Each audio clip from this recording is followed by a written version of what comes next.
Okay, no problem. Yeah, no problem. So today we're going to do a study on the book of Daniel, chapter 2.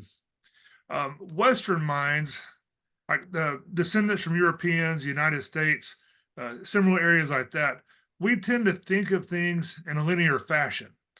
When we read a book, we expect to start at the beginning and go to the end. When we encounter something in the Bible that's not linear, then it often causes us confusion. Some things are done from the top down instead of bottom up, like we usually think. Some things start at the middle and then go back to the beginning. But we need to be aware of those things. It's not confusing when you look at it through the lens of Israel, because this is the way that Israel would have thought of things. So if we read a history book, we expect for it to start at a certain point in time, and then it continues until it finishes what it's saying, whether it's talking about this time period, that time period, this country, whatever. The same way with most books or movies we watch, although there are exceptions. Like there's a thing called an inverted mystery story, in which the person who's watching or reading the book knows the criminal, but the detective has to prove it. In other words, they have to get the clues about it. So we're used to looking at things in a particular way. In the Western world, we tend to use an outline that has points A, B, C, etc. However, many ancient languages, they use a form of writing called a chiasmus, or in the case that's on your screen right here, it's called an inverse parallelism, because you have an A, a B, and then you have the opposite, the B and the A, that goes back to the beginning. But the Bible itself often uses word menorahs in conjunction with chiasmus. Now, as you know, a menorah is the light that the Jews use in the tabernacle and the temple. It was seven branch, and you had the main branch and the six fed off of it. Well, the literary structure is often the same way on that. You see the example here on your screen. You have four steps leading up to the central point, and then you have stepping back to the beginning of that again to make the whole point. Now, most of us are familiar with menorahs, which is the 7 and 9 branch types, although technically speaking, the 9 branch type is called a Hanukkah, but they're all a menorah. Some are 8, some are 7, some are 9. But in a literary sense, when you're reading something, it's going to be a group of 7 or a group of 8 or something like that that makes a point. Like, for example, in the book of Revelation, you have the 7 churches. And so you have the centerpiece, which is the Shamash, which is Thyatira. You have the other ones around it. So it makes 7 points. And even when you get into later study, when you get into other um, prophecies, you're studying Revelation, you actually have a menorah of menorahs. You know, you have like 7 points, and each point has 7 points. So we need to be looking at things in this mindset. A good example of this is the beginning of Genesis, which in Genesis chapter 1 starts with a series of 7 days. And then chapter 2 expounds upon day 6. So you have 7 days, and then you have off day 6, you have 7 things that are talked about that. Now, the book of Daniel is set up in a similar manner. This is the way right here that the book of Daniel is set up. You have chapter 1, chapter 2, chapter 3. They lead up to the middle, the humbling of Nebuchadnezzar. Then you have the humbling of Belshazzar. Then it goes back down to the exile, because they go into exile and they return from exile. So the entire book of Daniel is written with 8 branches.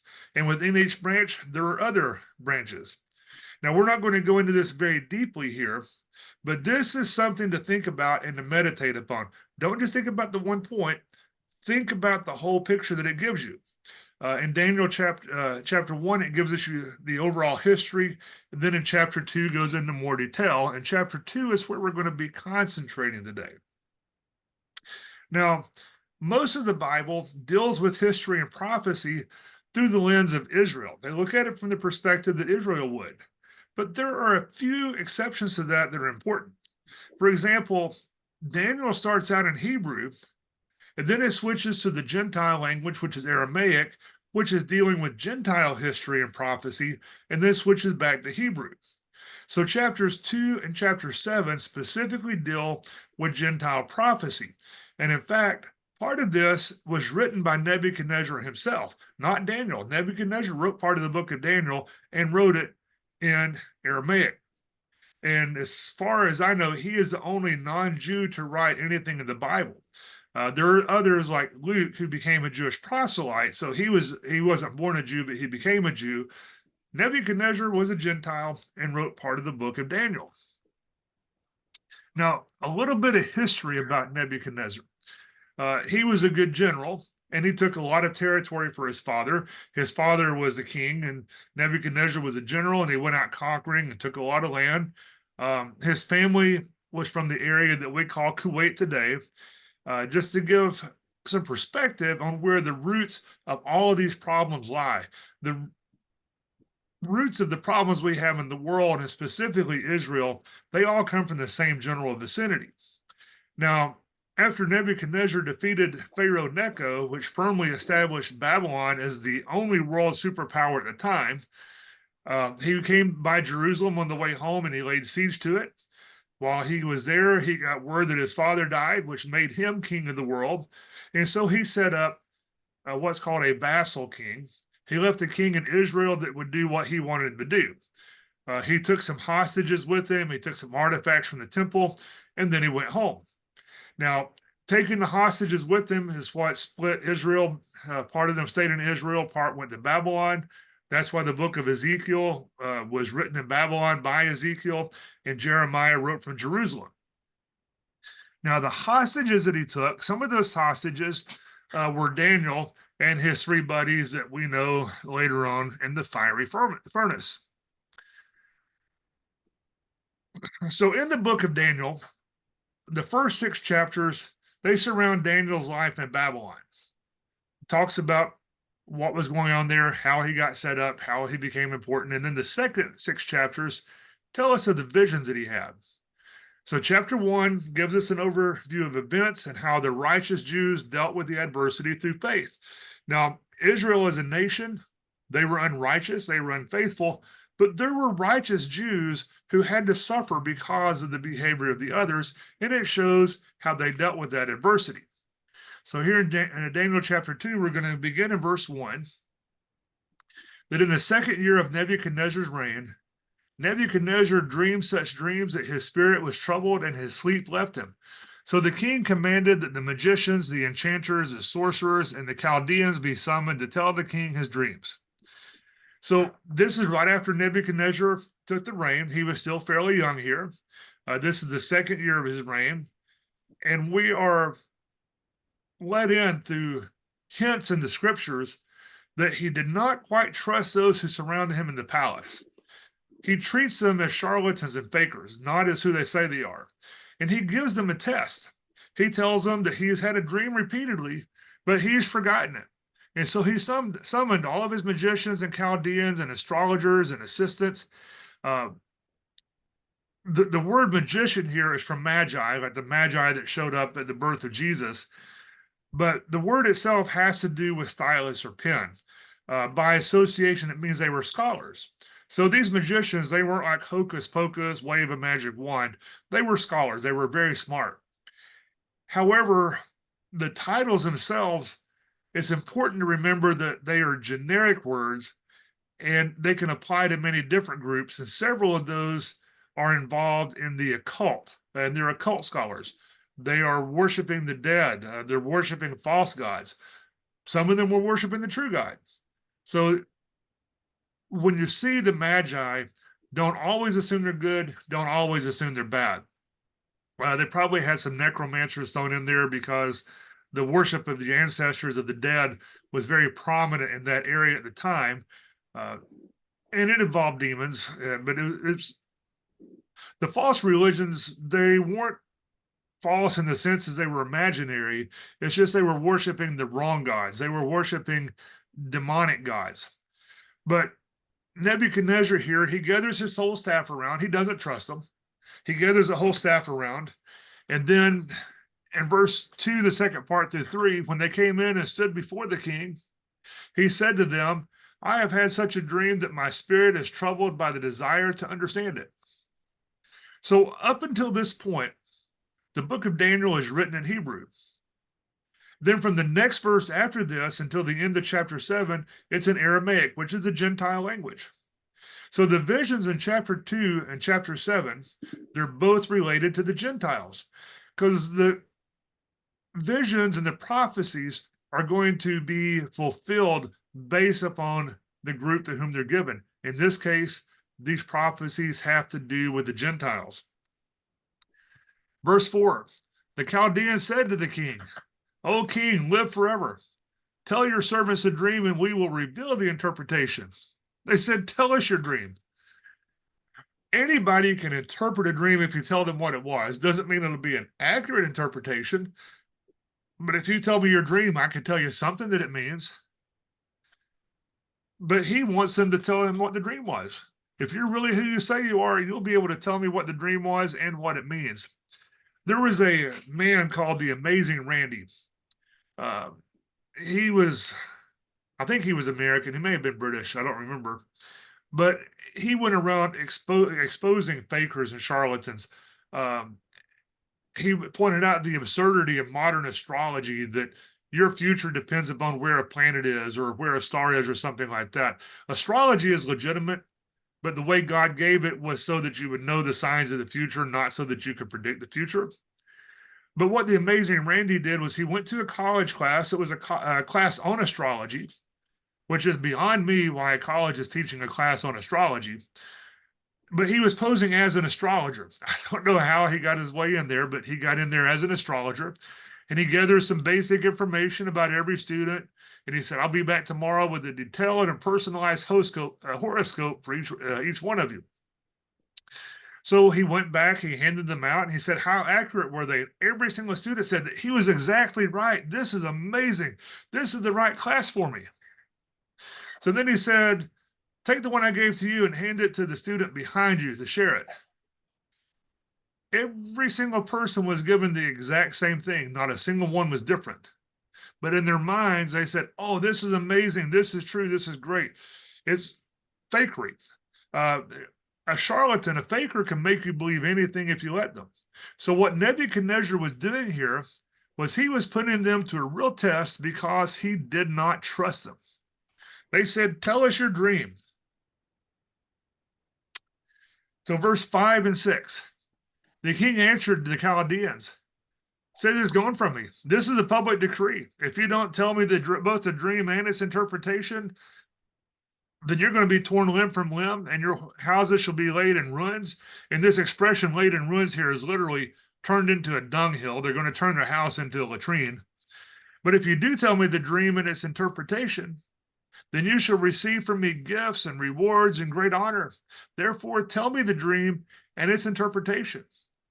So the king's made a decree. He can't go back on this decree at this point.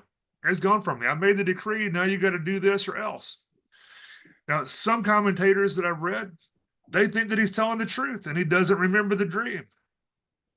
However, as we're going to see in a minute, in verse 9, he threatens them if they don't tell him correctly. If he didn't remember it, how would he know? Logically, if he doesn't remember the dream, that could tell him anything. So he knows the dream. He's just testing them on that. It's also my opinion that the advisors around him knew that he was lying, but they couldn't do anything about it. You can't accuse the king of lying. And Nebuchadnezzar also had a reputation that if you made him angry, that he would boil you alive in oil and things like that. So they weren't about to say, well, you're lying. They're trying to figure out a way out of this. At many jobs, there are incentive programs that pays a bonus for excellent performance. In other words, you get paid to work, and if you do a really good job, you get paid extra. But this is a different kind of incentive. What the incentive that Nebuchadnezzar is giving is you're going to do it right, or else you're going to be ripped limb from limb. In Daniel chapter 2, verses 7 through 9, they answered a second time, let the king first tell his servants the dream, then we can give its interpretation. And the king answered, I know with certainty that you're trying to gain time, because you see I have firmly decreed, if you do not tell me the dream, there's but one verdict for you. You have agreed to speak lying and misleading words to me until things take a turn. Therefore, tell me the dream, and I shall know that you can give me its interpretation. He's calling him on the carpet. He says, you're stalling for time. You're going to die if you don't tell me what that dream is. And if you can tell me what that dream is, then I know that your interpretation of it is true also. Sometimes God's enemies tell the truth about God, and it's not always intentional. Sometimes it's accidental. Verse 10 to 11. So the Chaldeans answered the king, there is no one on earth who can reveal what the king demands. In fact, no king, however great and powerful, has ever asked such a thing of any magician or enchanter or Chaldean. The thing the king is asking is too difficult, and no one can reveal it to the king except the gods whose dwelling is not with mortals. So they're telling the truth here. They're saying no man on earth can tell us this. That's the truth. Mm-hmm. Isaiah 41 tells you exactly what kind of tests against the false gods to do. You can look that up later. But they're telling the truth here that no man on earth can do this. And when it says except the gods, the word that's used here is Elohim, not just a piece of wood. They're referring to the false gods that these people worshiped. These are supernatural beings, and even they can't do things like this. They're not omniscient like God the Father is. Verses 12 through 13. Because of this, the king flew into a violent rage and commanded that all the wise men of Babylon be destroyed. The decree was issued, and the wise men were about to be executed, and they looked for Daniel and his companions to execute him. Isn't that interesting? Daniel was one of the wise men, and so were his buddies that went with him. Now, we know from extra biblical writings from Josephus that it was apparently Daniel who handed down the signs so the Magi would go find the baby Jesus at the right time. But at the point in the story here in Daniel 2, he was already one of the wise men. He had already been promoted to that point. And Nebuchadnezzar had decided it's a good time to downsize. If you can't tell me this dream, I'm going to get rid of all of you. Verses 14 through 16. Then Daniel responded with prudence and discretion to Arioch, the king's chief executioner, who had gone out to execute the wise men of Babylon. He asked Arioch, the royal official, why is the decree of the king so urgent? Arioch did explain the matter to Daniel. So Daniel went in and requested that the king give him time, and he would tell the king the interpretation. So what Daniel says, wait, hold on here. Hold on. What's the rush? Now, give me just a minute here. Let me talk. And so Daniel asked the executioner, said, what's going on? The executioner told him. Daniel asked for a reprieve. And then he and his three buddies here, they had a Wednesday night prayer meeting like you've never had before, because they were praying about what's going on here. Verse 17 through 18. Then Daniel went to his home and informed his companions, Hananiah, Mishael, and Azariah, also known as Shadrach, Meshach, and Abednego, and told them to seek mercy from the God of heaven concerning this mystery, so that Daniel and his companions with the rest of the wise men of Babylon might not perish. So what they did was they got together and they prayed together for a secret. They needed a secret to be revealed so that they might not perish. So throughout the Bible, there's a doctrine of mysteries or secrets. There are things that are not revealed openly. You have to look for those things. There are many codes in the Bible.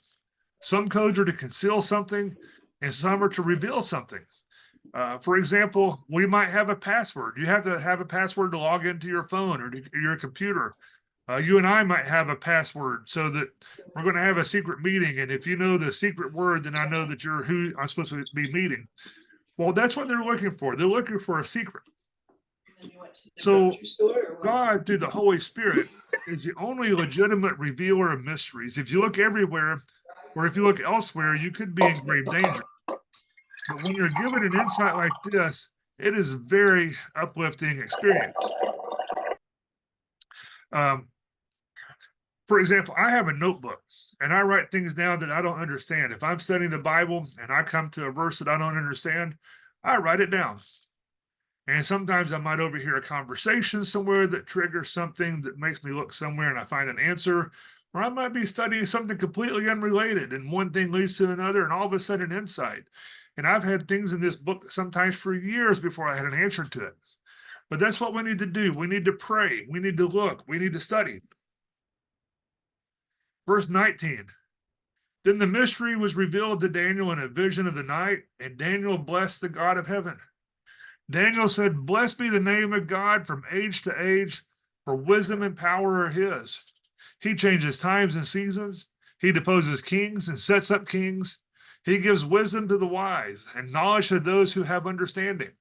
He reveals deep and hidden things. He knows what is in the darkness, and light dwells with him." So notice here how Daniel blesses God.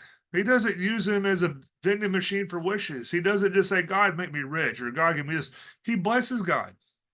You, as a believer, if you're faithful, you can be a blessing to God. God may choose to bless you also, but he's not a wish machine. So what is the purpose for what you're asking? You notice how many things that he names about God here? He mentions 7 things. 7 is the number of completion. It says, to begin with, he says, "Blessed be the name of God from age to age, for wisdom and power is his." And then he says 7 things. He changes times and seasons. He deposes kings and sets up kings. He gives wisdom to the wise and knowledge to those who have understanding. He reveals deep and hidden things. He knows what is in the darkness, and light dwells with him. Then in verse 23, "To you, O God of my ancestors, I give thanks and praise, for you have given me wisdom and power, and have now revealed to me what we asked of you, for you have revealed to us what the king ordered." Then verse 24, "Therefore Daniel went to Arioch, whom the king had appointed to destroy the wise men of Babylon, and said to him, 'Do not destroy the wise men of Babylon. Bring me in before the king, and I will give the king the interpretation.' Then Arioch quickly brought Daniel before the king and said to him, 'I have found among the exiles from Judah a man who can tell the king the interpretation.'" So Arioch may have been fearing for his life too, but he's a typical bureaucrat. He takes credit for someone else. He says, "I found a man who can do this." He didn't find a man. Daniel came to him. But he's trying to take credit here, but he gets Daniel the audience there. So Daniel and these 3 guys are all going to save the magicians, the Chaldeans, the wise men, and the other people surrounding the king here. These people are all going to be grateful for that, right? Nope. If you read the rest of the book, they're jealous because Daniel's given all this power, and then they're going to try to destroy Daniel and try to destroy the other 3 guys in the lion's den and in the fiery furnace. Verse 26. "The king said to Daniel, whose name was Belteshazzar in Babylonian, 'Are you able to tell me the dream that I have seen and its interpretation?' And Daniel answered the king, 'No wise men, enchanters, magicians, or diviners can show to the king the mystery that the king is asking. But there is a God in heaven who reveals mysteries, and he has disclosed to King Nebuchadnezzar what will happen at the end of days.'" Saying, "Can you make this known?" That's what Nebuchadnezzar asked. And then Daniel said, "Nope, I can't, and neither can these other guys back here, but the true God can." And it's not just the dream that God's going to make known, but he's going to make known what will happen in the end of days. And this expression, "end of days," is found 14 times in the Old Testament to draw attention to prophecies that refer to the end of man's time on the earth. So end of days has to do as history winds down. But what he's saying here is not only is he going to make known your dreams and the interpretation of it, but he's going to tell you future history as well. Verse 28, "Your dream and the visions of your head as you lay in bed were these. To you, O king, as you lay in bed, came thoughts of what would be hereafter, and the revealer of mysteries disclosed to you what is to be. But as for me, this mystery has not been revealed to me because of any wisdom that I have more than any other living being, but in order that the interpretation may be known to the king and that you may understand the thoughts of your mind." So the secret is not revealed here because of Daniel's wisdom, but it's being revealed so that you might know your heart. Daniel was smart and wise, but that's not why he's able to answer the king. It is all God. God is the reason that Daniel is able to answer the king. In verse 31, you were looking, O king, and lo, there was a great statue. This statue was huge. Its brilliance was extraordinary.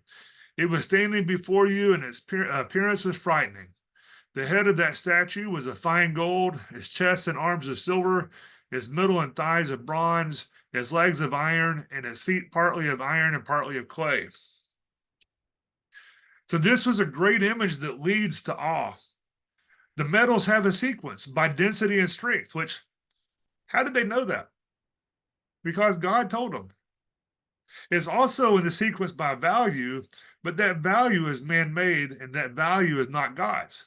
So it's showing the duality here. There's a progression by God and a progression according to man. It also represents a passage of time.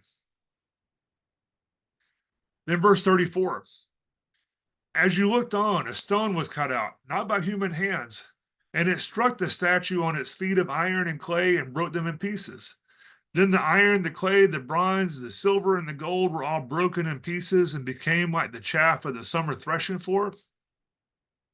And the wind carried them away so that not a trace of them could be found. But the stone that struck the statue became a great mountain and filled the whole earth. So this is a supernatural stone, and it struck the statue and it crushed the statue so that it blew away. But then the stone became a mountain. And remember that mountains and type represent empires or kingdoms. Have you ever had a weird dream? Probably, if you're like most people, or probably nothing like this. This is kind of a unique dream here. And this dream was given by God to this king. So Daniel has now told Nebuchadnezzar his dream. This authenticates the fact that Daniel, when he gives the interpretation, knows what he's talking about. Verse 36, this was the dream. Now we will tell the king its interpretation. You, O king, the king of kings, to whom the God of heaven has given the kingdom, the power, the might, and the glory, and to whose hand he has given human beings, wherever they live, the wild animals of the field and the birds of the air, and whom he has established as ruler over them all, you are the head of gold. So here in this passage, Daniel calls Nebuchadnezzar the king of kings. He was put in that position by God himself. And he was put in that position so he could be a judge of Israel because of their unrighteousness. Nebuchadnezzar is an absolute ruler. He doesn't answer anybody. He's a despot. He makes up his own rules. It says here he's even the ruler over the birds and the animals. He boiled people in oil. He cooked them up in fire furnaces. He fed them to lions. His word was law. The next king that we see in this progression can't do that. The next king is bound by the law of the Medes and the Persians. Now, with Nebuchadnezzar here, as the head of gold, the king and the kingdom are synonymous. They mean the same thing. They refer to the same thing. Like here in the United States, if we say the White House or we say the president, refers to the same thing. It's the governmental structure there. They're the same word, though, that we're looking at here. And the only way to distinguish between the king and the kingdom is by context. So it's not just the same idea. They use the same word. But in the context here, Babylon and Nebuchadnezzar are synonymous. So although there's 7 kingdoms, the first 3 are inferred because it's a progression on the statue. It goes from the ground to the head and then back down from the head. The past was a history so that the king would be familiar with that part. And now you're at the apex. You're at the top. You're this head of gold. It doesn't get any higher than this. You're the only one that's important here, you and the 3 future ones.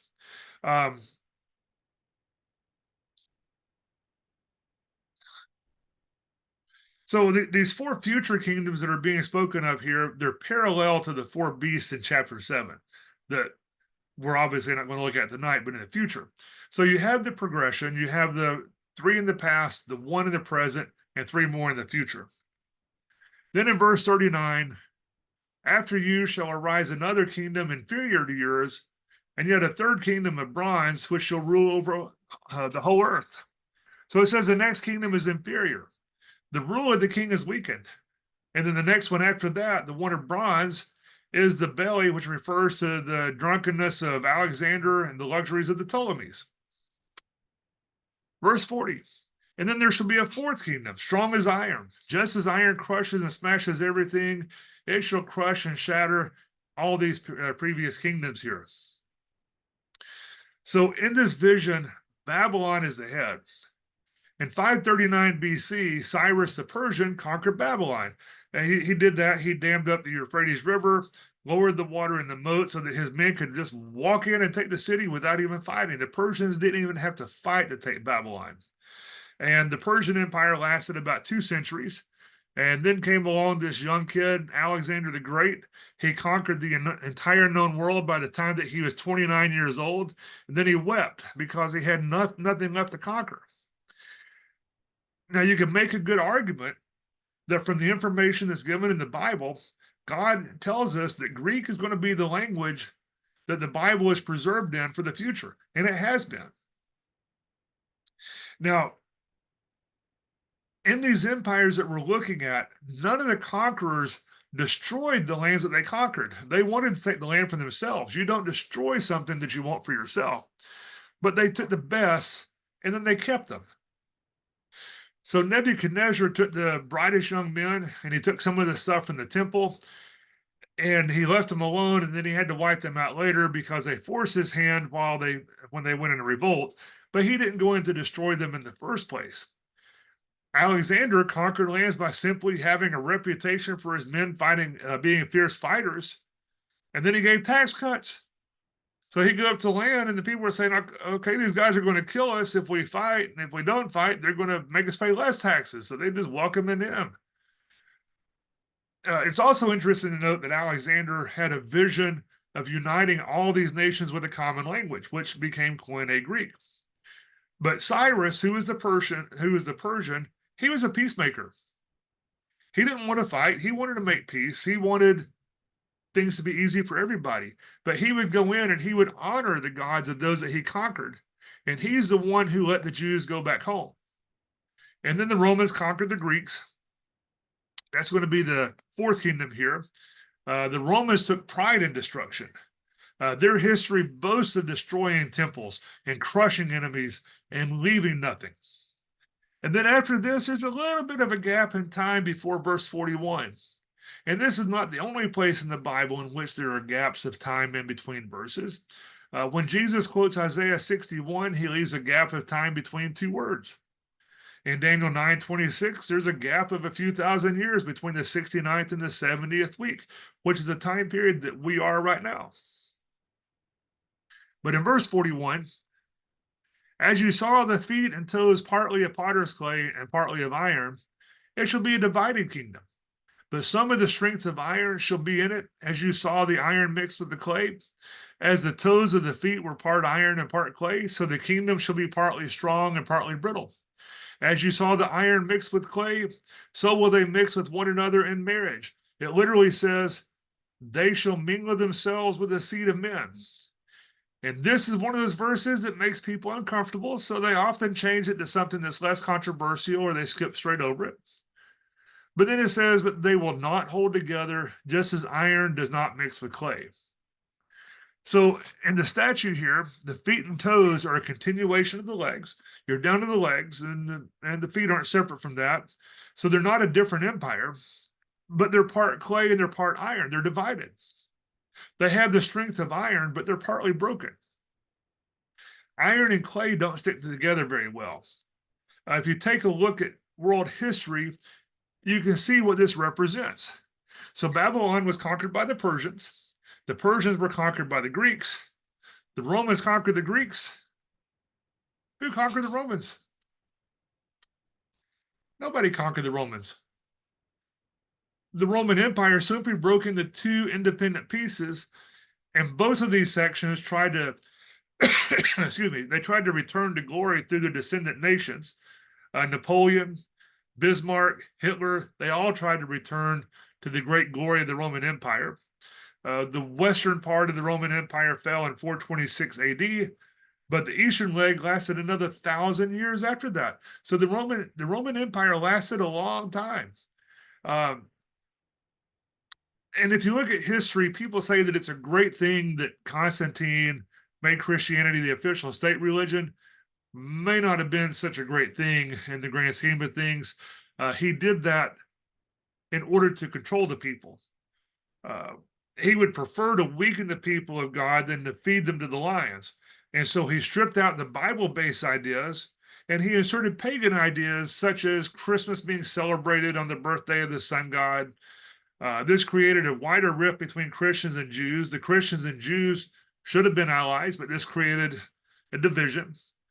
And ever since the time of Constantine, Satan has continued to subvert true worship in all sorts of ways that have no connection to the Bible. You go to any church today, they have all kinds of junk in there that doesn't belong in church. So today we have religion with no power. There's no room in Satan's kingdom for Jews, and so he took much of Christianity into his own kingdom, and then he tricked the Jews into missing their own Messiah. Then he tricked the Christians into losing their Bible-based beliefs. So this divided empire is going to come back together. We're not told when, but we're told it would come back together, but it's not going to adhere. It's not going to stick together. This clay, the word that it uses for clay is miry clay. This is clay made of dust. In the Bible, man is represented by clay.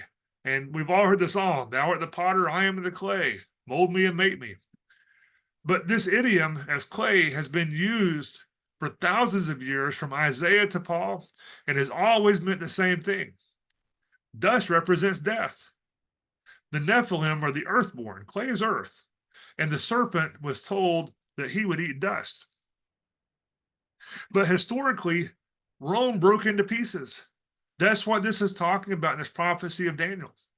In Europe today, the remnants of Rome, they all have different languages. They have different cultures.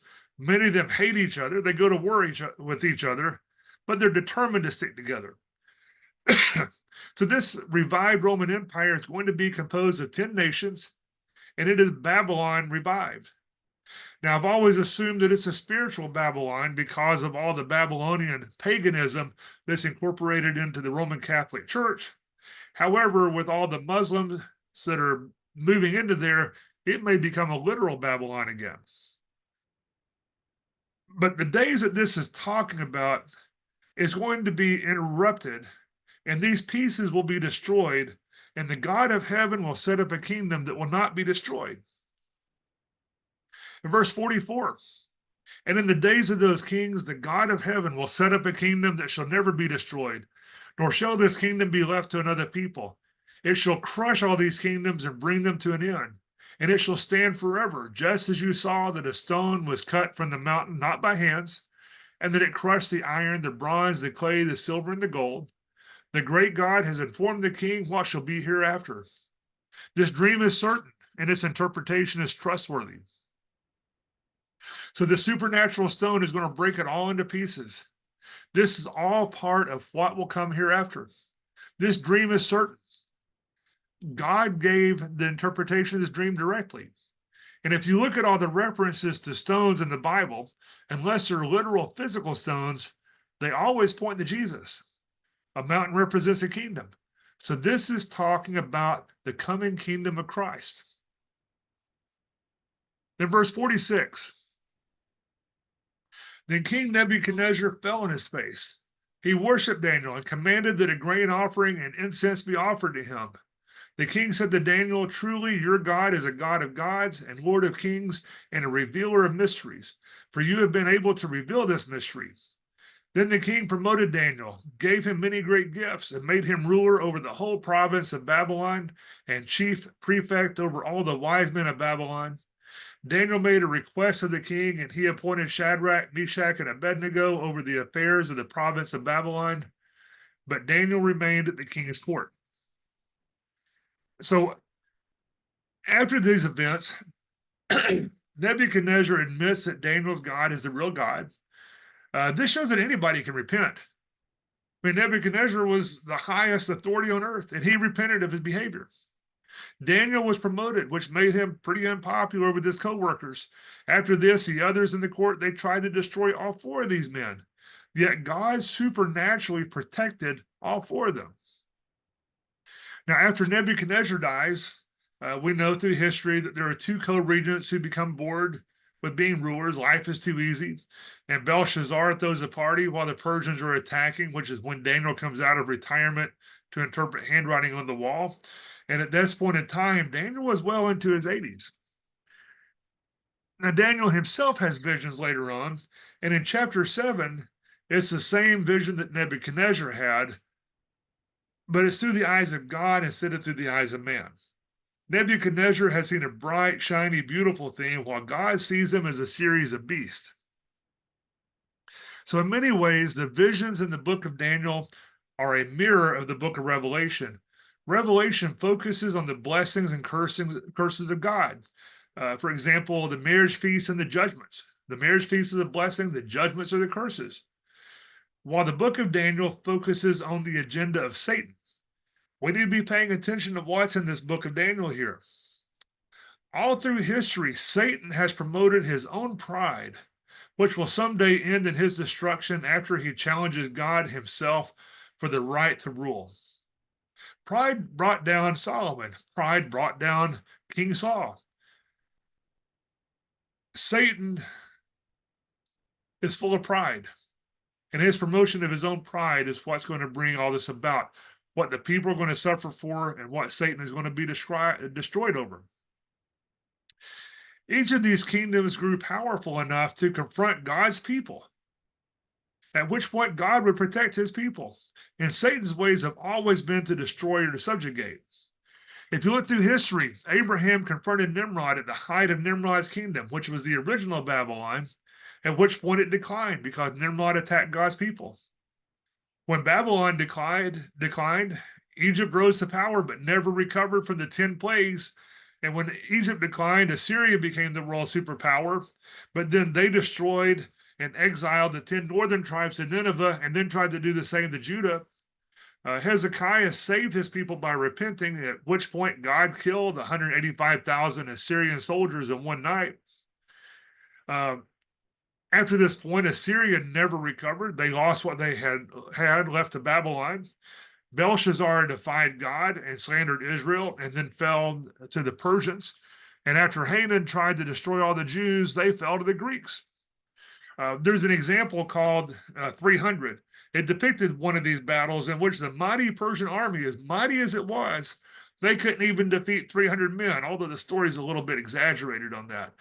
But after they confronted God's people, they couldn't defeat 300 people. After Antiochus Epiphanes desecrated the temple in Jerusalem, he was defeated by a bunch of Jewish farmers, and then he died from syphilis, and the Romans came to power in 69 BC and filled the void that was left. The Jews were very unrighteous people at this time, and the Romans eliminated most of the Jews, and they dispersed the rest around the world, from which Israel did not recover until 1948, almost 2,000 years later. And during the meantime, during that 2,000 years, all the governments of the world, they continued to pursue and persecute the Jews. You know, if you look at the persecution of the Jews throughout the years, there is no explanation for it other than supernatural powers driving people to persecute them. But most of the rulers or the founders of these evil empires were said to be offspring of a human woman and a god. And we're told that the same is going to be true of the last ruler, who will be part man and part demon, proclaiming himself to be the Messiah. And this brings us to our last point in this verse here. Now, this is verse 43. This is from the King James Version. And whereas thou sawest iron mixed with miry clay, they shall mingle themselves with the seed of men.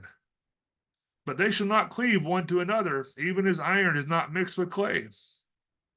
It says they shall mingle themselves with the seed of men. Who are they? There's nobody mentioned. It simply says they shall mingle themselves with the seed of men.